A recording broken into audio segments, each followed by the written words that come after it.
அனைவருக்கும் வணக்கம். சற்று முன் வெளியான முக்கிய அறிவிப்பின்படி குடும்ப அட்டைதாரர்கள் அனைவரும் பயன்பெறும் வகையில் அவர்களுக்கு முக்கியமான அறிவிப்பு ஒன்று வெளியாகியுள்ளது. இதை பத்தி விரிவாக தெரிஞ்சுக்கணும்னா இந்த வீடியோவை கடைசி வரைக்கும் ஸ்கிப் பண்ணாம பாருங்க. வீடியோக்குள்ள போறதுக்கு முன்னாடி இந்த வீடியோக்கு ஒரு லைக் பட்டனை பிரஸ் பண்ணிக்கோங்க. இதுவரைக்கும் இந்த சேனலை சப்ஸ்கிரைப் பண்ணாதவங்க சப்ஸ்கிரைப் பண்ணிக்கோங்க.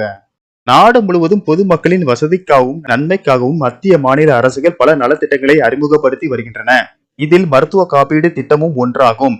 மத்திய அரசின் ஆயுஷ்மான் பாரத் யோஜனா திட்டமானது தமிழக அரசால் வழங்கப்படுகின்ற மருத்துவ காப்பீடு போலவே மத்திய அரசின் இந்த ஆயுஷ்மான் பாரத் யோஜனா திட்டத்தின் கீழ் வருடத்திற்கு 5 லட்சம் ரூபாய் வரைக்கும் மருத்துவ சேவைகளை பெற முடியும். தமிழகத்தின் முதலமைச்சர் விரிவான மருத்துவ காப்பீடு திட்டத்துடன் ஆயுஷ்மான் யோஜனா திட்டமும் இணைந்து செயல்படுத்தப்படுகிறது.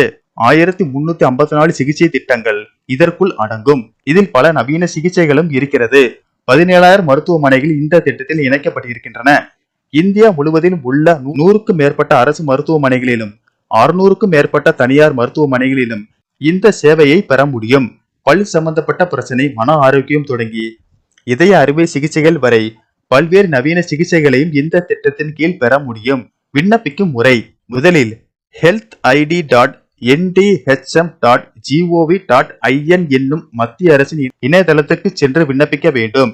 இந்த இணையதளத்துக்குள் நுழைந்ததும் கிரியேட் ABHA நம்பர் என்று இருக்கும். அந்த எண்ணை பெறுவதற்கு நீங்கள் உங்களுடைய ஆதார் எண் அல்லது டிரைவிங் லைசன்ஸை ஆதாரமாக கொடுக்கலாம். ஆதார் எண்ணை வைத்து உள் நுழையும் போது உங்களுடைய ஆதாருடன் இணைக்கப்பட்ட மொபைல் எண்ணுக்கு OTP அனுப்பப்படும். அந்த எண்ணை பதிவிட்டு உள்ளே போக வேண்டும். உள்ளே நுழைந்ததும் உங்களுக்கான மருத்துவ காப்பீடு அட்டை தோன்றும். உங்களுக்கான மத்திய அரசு மருத்துவ காப்பீடு திட்டத்தின் ஹெல்த் கார்டை டவுன்லோட் செய்து கொள்ளலாம். எனவே உடனே அப்ளை செய்து மத்திய அரசின் மருத்துவ காப்பீட்டு திட்டத்தில் பயன்பெறுங்கள்.